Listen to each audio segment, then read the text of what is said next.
Assalamu alaikum warahmatullah. Dear viewers, hope all of you are in pink. And here we go with another video lecture on carbon and its compounds for class 10 part 2.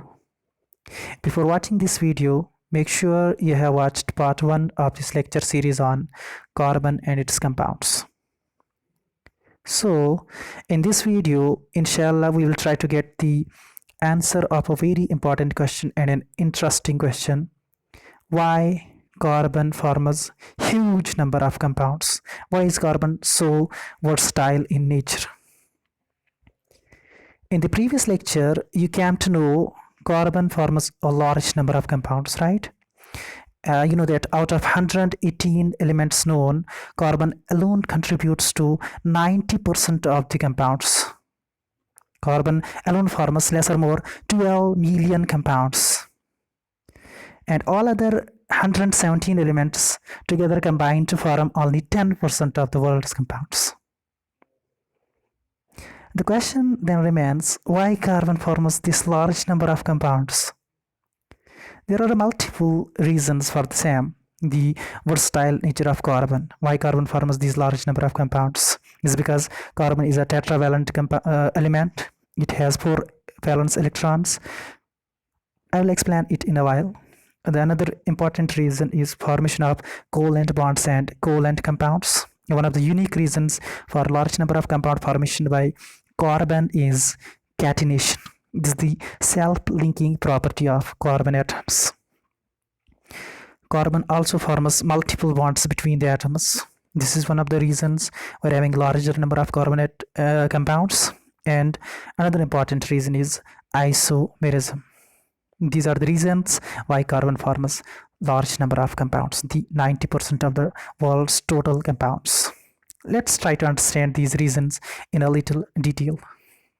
So first reason is tetravalency and formation of covalent compounds. All of you know that the electronic configuration of carbon having an atomic number 6 is 2 and 4. Which means carbon has 4 electrons in its valence or outermost shell. And you know that in order to get the stability, carbon has to achieve nearest noble gas configuration. To get this nearest noble gas configuration for the stability of the carbon, what carbon does? Carbon either has to lose 4 electrons to form C4 positive cation or gain 4 electrons to form C4 negative anion. But you already know that the maximum number of electrons an element or an atom can lose is 3. So carbon neither loses its 4 electrons nor gains 4 electrons, because to do the same you will require a large amount of energy, which is technically impossible. So what does carbon exactly do then? Yep, you are right. It shares its electrons with other elements to form covalent bonds, and the compounds thus formed are known as covalent compounds. You know about covalent bonds, right? Okay, let me tell you. Covalent bond is the force of attraction between atoms achieved by sharing of electrons. We're having 2 important bond formations as atoms combine to form compounds. One is covalent bond, another is ionic bond. Ionic bonds is the force of attraction between the ions, which is being achieved by loss and gain of electrons, and covalent bond is the force of attraction between the atoms achieved by sharing of electrons. Remember, covalent bonds are the weaker bonds than ionic bonds, but the covalent compounds or the covalent bonds formed by carbon are very stable. The reason of the stability of covalent compounds by carbon is due to the smaller size of carbon atom and larger electron affinity of carbon.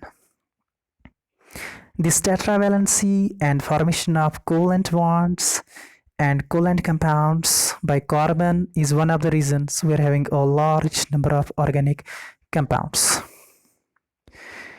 Another reason of versatile nature of carbon is catenation. This is the self-linking property of carbon atoms, and this is very unique property of carbon. Catenation is the unique property of carbon atoms to link with another carbon atoms to form long chains of carbon atoms. These long chains of carbon atoms can be straight chains, they can be branched chains, or they can be cyclic or closed chains. This catenation property of carbon enables it to form millions of compounds. It helps it form millions of compounds. Another important reason for formation of large number of compounds by carbon is formation of multiple bonds. Two carbon atoms can combine together by sharing one pair of electrons to form single covalent bond, as you can see in alkanes. Or they can share two pairs of electrons to form double covalent bond, as in that of alkenes. Or two carbon atoms can also share three pairs of their electrons to form triple covalent bonds, as in alkynes. This multiple bond formation also helps carbon to form huge number of compounds. Another important reason why carbon forms large number of compounds is isomerism. Isomerism is the phenomenon in which compounds exist with same molecular formula but with different structural formulae. Each member compound in isomerism is known as isomer. And this isomerism is a common property of carbon compounds and contributes to the larger number of organic compounds. Now, I think, dear viewers, you all will be easily able to answer the question why carbon forms huge number of compounds, right? Can you answer that? Okay, if you have any doubt or a question, you can comment with Sam to get the satisfactory answer, inshallah. And in the next part of the lecture series on carbon and its compounds, we will try to discuss the different allotropic forms of carbon. These are the different physical forms of carbon in which carbon exists in nature. Till then, enjoy the video, subscribe to the channel for future updates, give your valuable suggestions, and don't forget to like and share. Thank you. Stay home and stay safe. Allah Hafiz.